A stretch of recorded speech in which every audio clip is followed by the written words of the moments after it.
السلام عليكم مشاهدينا الكرام. اليوم غادي نغوصوا في خبايا قضية هزات الرأي العام كيف العادة وداخل المغرب. قضية السي عبد الله الزاز شيفور طاكسي اللي كلشي كيشهد ليه بالطيبوبة ديالو، هادشي اللي عرفناه في مواقع التواصل الاجتماعي وايضا في المقربين ليه. بزاف منكم سمعوا بالواقعة، ولكن اليوم كاين معطيات صادمة ومستجدات قوية وقوية جدا خرجت للعلن بعد ما تم استدعاء اخت واحد من المتهمين للفرقة الوطنية. خيوط الجريمة بدات كتشابك، وما بين مكالمه ديال 4 ديال الصباح وتفاصيل الوسيطه المخبات غادي نكشفوا وجه الخضر اللي جاو من اقرب الناس لهذا السيد. السي عبد الله يرحمه كان رجل مكافح، خدام على دراعو بوحدو في الطاكسي ديالو. السي عبد الله كان عنده نظام خاص، الوسيطه ديال شهر ولا شهر ونص ما كتدخلش للدار، كان كيخبيها في بلاصه سريه وسط الطاكسي. في الاول كانت في البواطاغون اللي كتكون في الطوموبيل ديالو، من بعد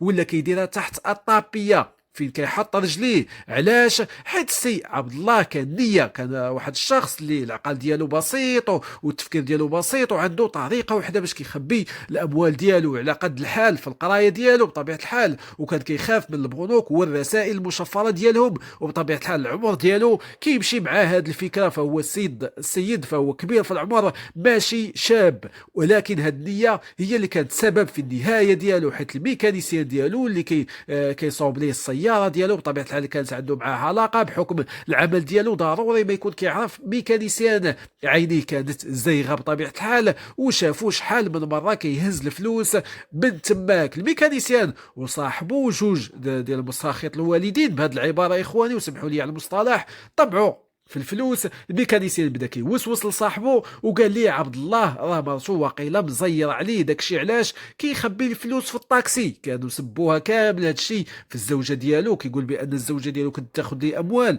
وهذه كانت اشاعه دايره تما ورائجه، وهادشي اللي خلاهم يقولوا بانه كيخبي اموال طائله على الزوجه ديالو. هنا بدا التخطيط لعمليه الغدر باش يغطيو على الجريمه ديالهم. كذبوا على عيالاتهم وقالوا لهم راه غادي يسافروا لوجده يبيعوا شي طوموبيل ويقضيوا واحد الغرض، ولكن في الحقيقه بقاو سادين عليهم في المحل ديال الميكانيك كيتسناو اللحظه الحاسمه، لحظه خروج سي عبد الله لصلاه الفجر. وصلت 4 ديال الصباح بطبيعه الحال، الميكانيسيان بغى يصوني وصاحبه قال ليه بلاتي حتى يخرج للفجر باش تكون الدنيا خاويه ويكون خارج وبعيد على الزوجه ديالو والعائله ديالو. الميكانيسيان اصر يصوني دابا باش يخرجوه من الدار بتحرميات ديالهم بدوك الفعيل ديالهم ديال الشلاهبيه. السي عبد الله كان ناعس بطبيعه الحال، فاق على الرنين ديال الهاتف، جاوب الميكانيسيان اللي كيعرفوا مزيان بطبيعه الحال غادي يجاوبوا في ذاك الوقت، حيث ربما كان عنده واحد العلاقه وطيده معاه، وربما على حسب الناس اللي كيعرفوا انه كان كيعرفوا مزيان. المجرم بدا كيمثل وكيرغب، عافاك السي عبد الله راه اختي حامله وجاه الوجع وما لقيت اللي وصلها للسبيطار، اعتقني وجي دير لي الاخت ديالي والا غادي نفقدها. السي عبد الله بالقلب ديالو الكبير، بداك الحب ديالو بديك الرحمه اللي عنده في قلبه، ناض لبس الحوايج ديالو، خبر الزوجه ديالو باللي غادي يترزق الله وعنده واحد الغرض، وفي نفس الوقت غادي يدير واحد الخير، ومشى للمحل ديال الميكانيسيان وهو باغي يدير الخير، وهذا كان هو الهدف ديالو.